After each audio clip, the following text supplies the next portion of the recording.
So if anything ever happens to me, there's only one person that could be responsible. He is a police officer from Oklahoma, my former husband, and his name is Kassan Miles. I never thought that it would ever get this far. When the court case started a couple years ago, I looked at it and I was like, oh, that's funny. There's no way a judge will look at this and take it seriously. They're going to laugh him out the court. Are you kidding me? Are you kidding me? But no, here it is 2 years later, and I am still fighting with everything that I have. I can't explain to you how frustrating this is. So this is going to be a very long post, long video. You're going to see me look away because it's that serious. I'm going to be reading what the heck I wrote. Here we go.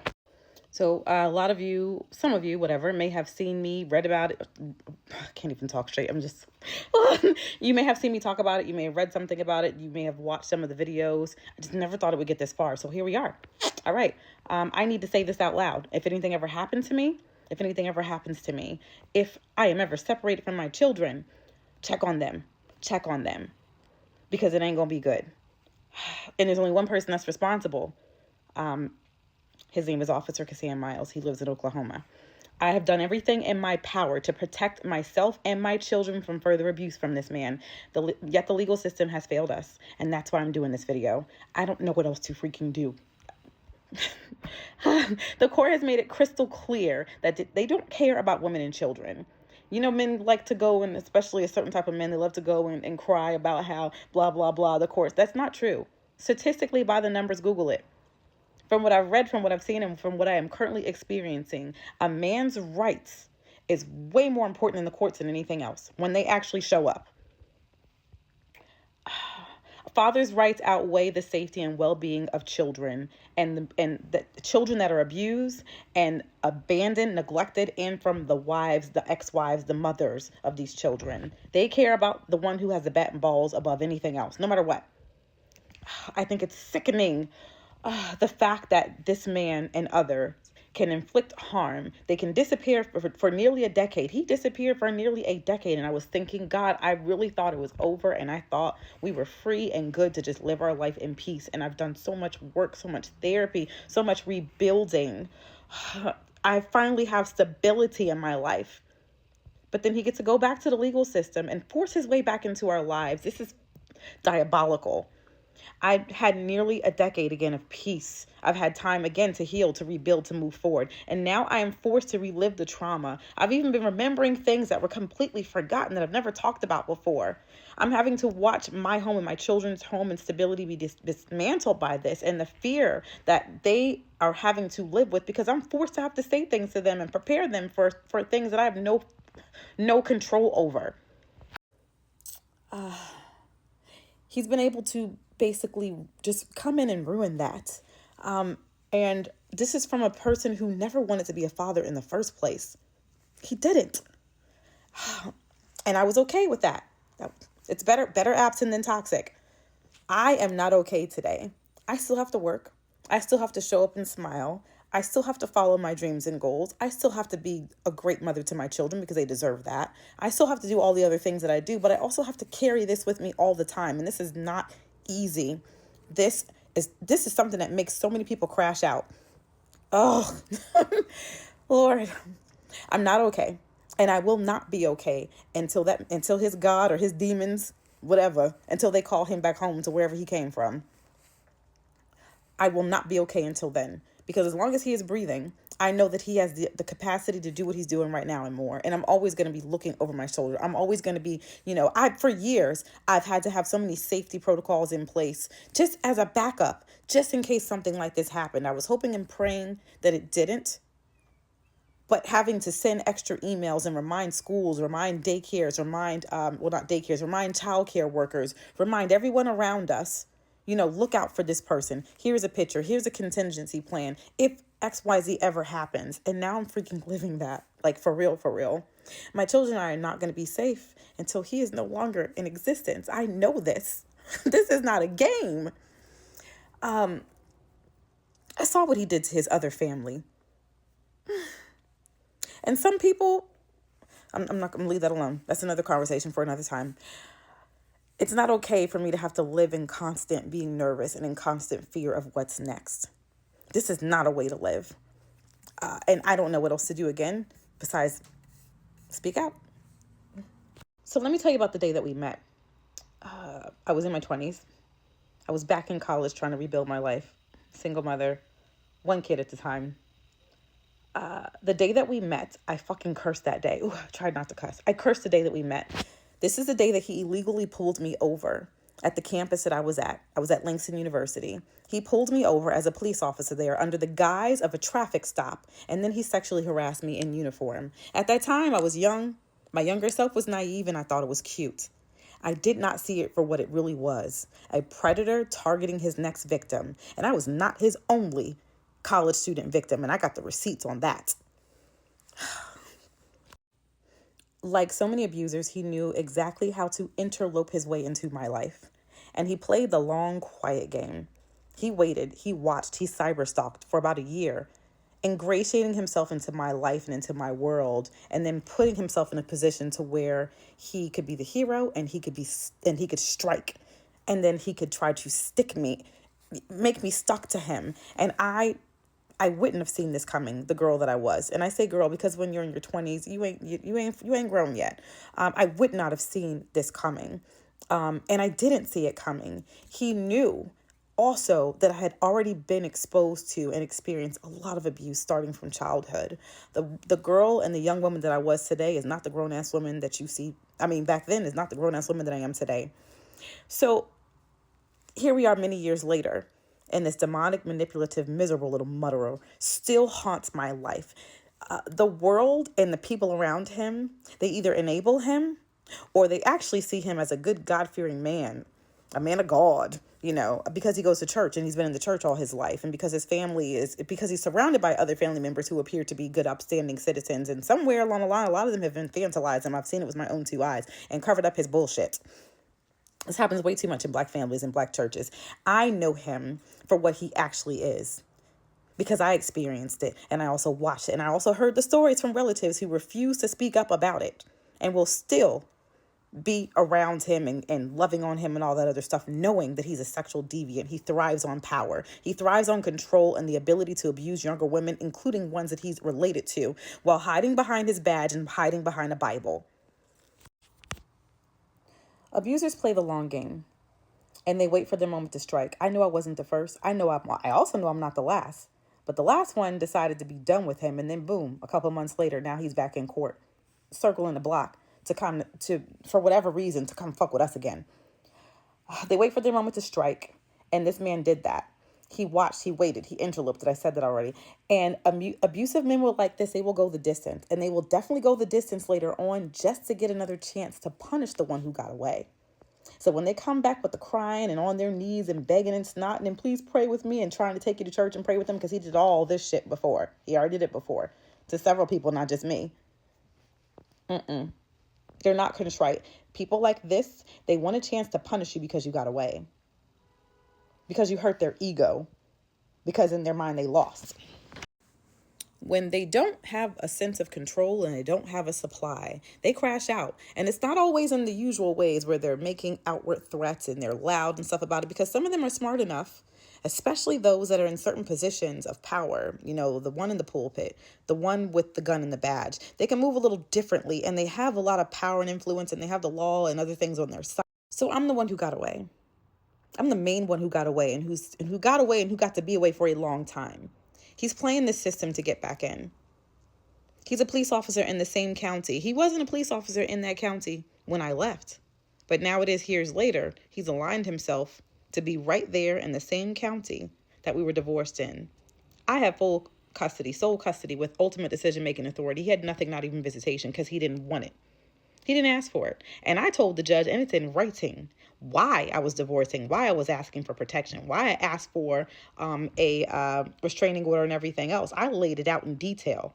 Now, if you are innocent and somebody puts in detail that you were a sexual deviant, that you've done this, you've done that, and they want to be protected from you, wouldn't you show up and fight that? Wouldn't you want to clear your name if it were false?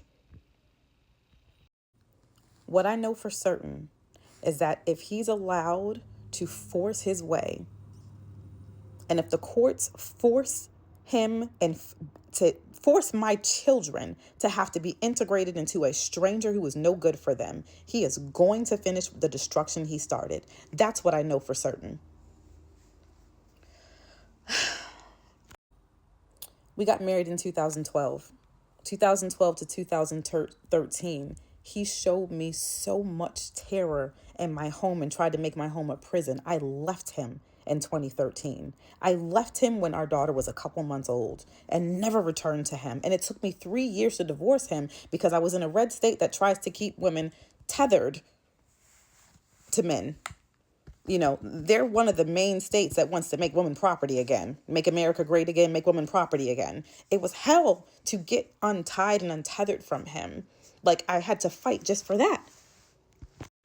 When I left, I went through what I later learned was considered post-separation abuse. This man stalked me and harassed me. He also tried to pretend like he wanted to see his children just to get close to me and try to put more sexual pressure on me, which is how we wound up having our son. That was not consensual.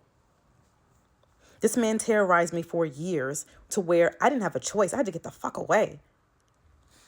He would stalk me. He would call me incessantly between the hours of 2 and 4 in the morning. And I knew it was him just sitting there breathing on the phone. Sometimes I could hear the police scanner in the background. Just these weird psychological mind tricks, just so that I always felt uncomfortable, just always to fuck with me. He would never leave me alone. He would drive by my home. He would drive by his first ex-wife's home and admitted it to me as well.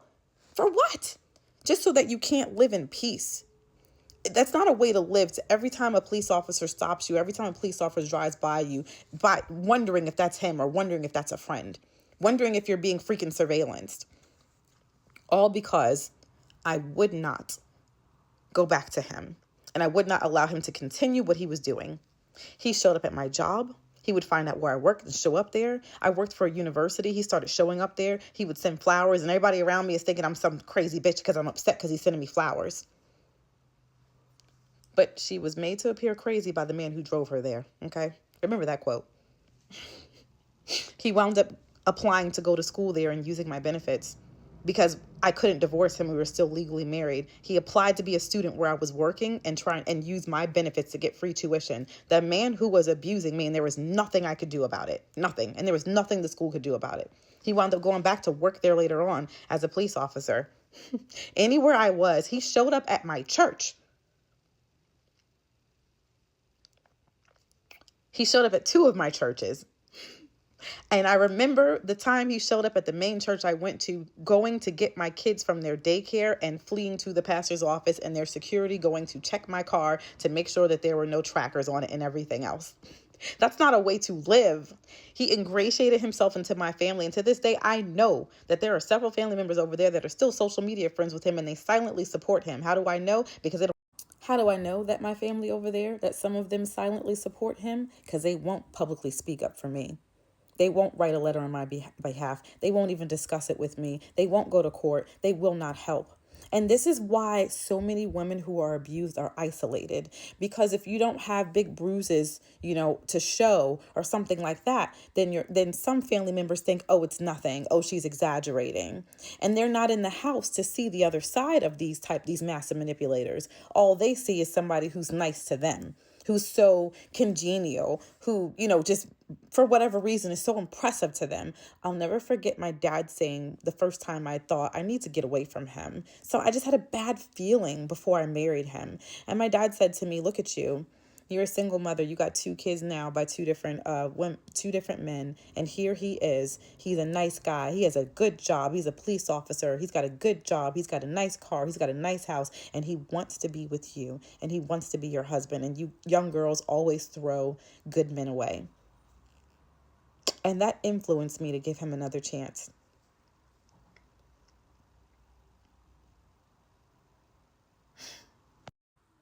But why should I expect them to? I mean, this was the same family system that made me susceptible to a fucking monster like him. So it is what it is. Do I love him and forgive him? Sure.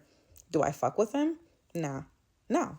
Because you can't heal in the place you were broken. You just can't.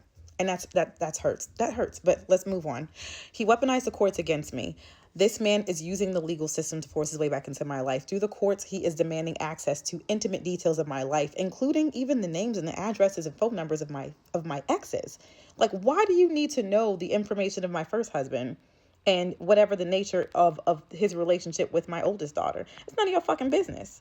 Like, this is using the court to harass me. And the fact that he's allowed to even ask these questions that I have to figure out how to form objections to, like, it's a long list of interrogatories that have nothing to do with nothing but just to fuck with me. This case shouldn't even be in the state of Oklahoma, but that state refuses to let it go. Oklahoma makes it impossible for people who are pro se, like me, to fight fairly. They refuse to accept email filings. What state in the year of our Lord 2025 doesn't accept emails? They don't. They actually sent me an email. I got the receipts if you want to see it. But they actually sent me an email to tell me that they don't accept anything via email. The fuck? There are certain places that make it impossible for you, and that's one of the many reasons why I had to get the fuck up out of there. There is no e-filing system in that state. What states don't have e-filing systems? They have a very small, limited e-filing system only for their people who actually work for the courts, and if you're a registered attorney there, that's it. So if you are by yourself and you cannot afford representation, you cannot afford access. And this is beyond me. I've been with Legal Shield for years and they're great, but even with Legal Shield, I just cannot afford to keep fighting. I cannot. And so it makes it impossible for me for anything to be fair and safe for me and my children within that state. The judge is even refusing to allow me to attend remotely. So you're going to basically force a financial burden on me to keep flying back there for what? The systems will continue to victimize victims. They don't give a shit. And I don't think I would have ever known how bad this was until I was in this position, which is why I'm going to keep talking about it, because people need to know.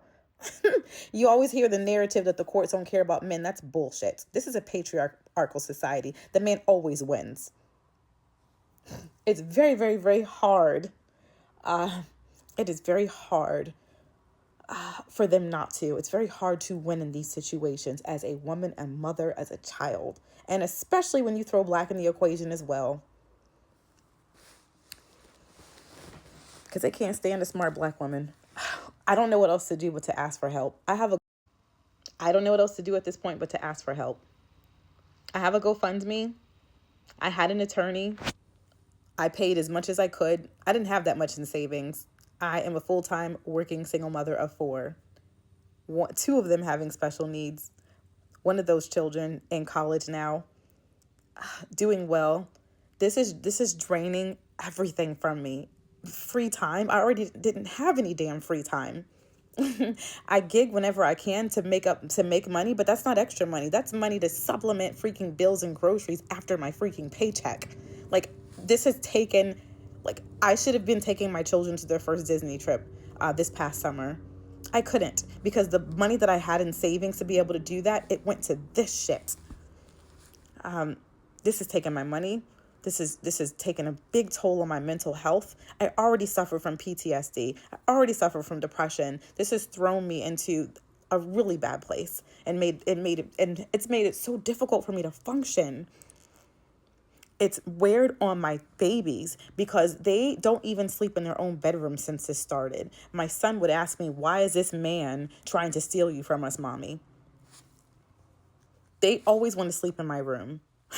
And then when I'm working, there's the anxiety of they're children. So of course their imaginations are going to run wild, and having to deal with them and trying to keep them in therapy to have conversations about, mommy's okay. Mommy's going to be safe. I am coming home. I promise you I'll be home, and I can't control how many trips I work or when. I'm still a reserve. So I belong to my job for another couple of years before I can really control my schedule.